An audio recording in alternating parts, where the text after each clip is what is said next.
أعوذ بالله من الشيطان الرجيم بسم الله الرحمن الرحيم نحمد ونصلي على رسول الكريم أما بعد. Nabi SAW bersabda, sesungguhnya orang yang pertama-tama diadili pada hari kiamat ialah seorang lelaki yang telah mati syahid. Setelah dia didatangkan, Allah SWT akan memperingatkan nikmat-nikmatnya dan dia akan mengakui nikmat-nikmatnya itu. Allah SWT telah bertanya, apakah yang telah kamu lakukan terhadap nikmat-nikmat itu?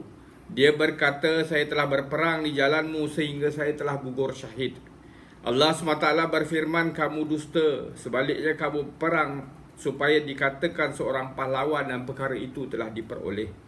Kemudian Allah SWT memerintahkan supaya diheret dengan mukanya terlangkup lalu dicampak ke dalam neraka.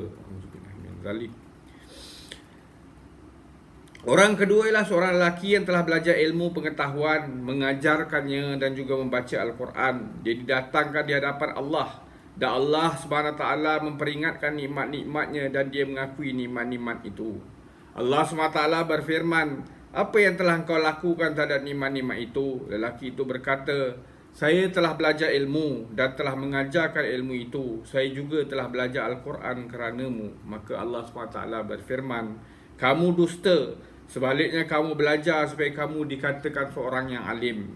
Dan kamu membaca Al-Quran supaya kamu dikatakan seorang qari. Dan sesungguhnya perkara itu telah diperoleh.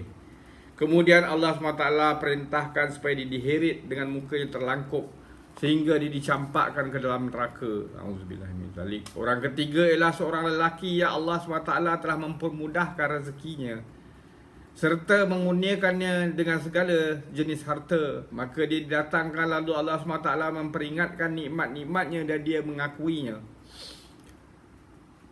Allah SWT berfirman, apa yang telah engkau lakukan pada nikmat-nikmat itu? Dia menjawab, saya telah membelanjakannya pada jalan-jalan yang engkau suka untuk keredaanmu.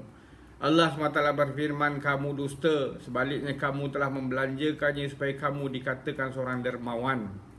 Dan sesungguhnya perkara itu telah diperoleh. Kemudian Allah SWT memerintahkan supaya dia diheret dengan mukanya terlangkup dan dicampak ke dalam neraka. Auzubillahiminzalik.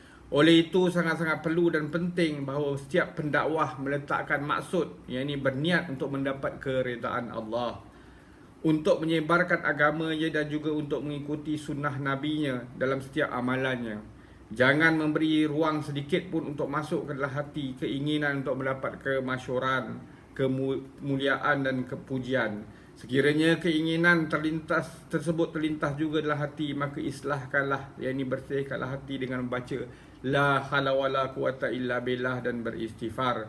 Semoga Allah dengan kemurahannya dan keberkatan kekasihnya serta keberkatan sabdaan kekasihnya mengurniakan sifat ikhlas kepada saya dan para pembaca sekalian. Amin. Semoga Allah Ta'ala bagi taufik untuk kita ambil iktibar, amalkan dan sampaikan. Subhanallah bihamdi, subhanakallahumma bihamdika, asyhadu an la ilaha illa anta, astaghfiruka wa atubu ilaik. Subhana rabbika rabbil izzati amma yasifun wa salamun al mursalin walhamdulillahi rabbil alamin.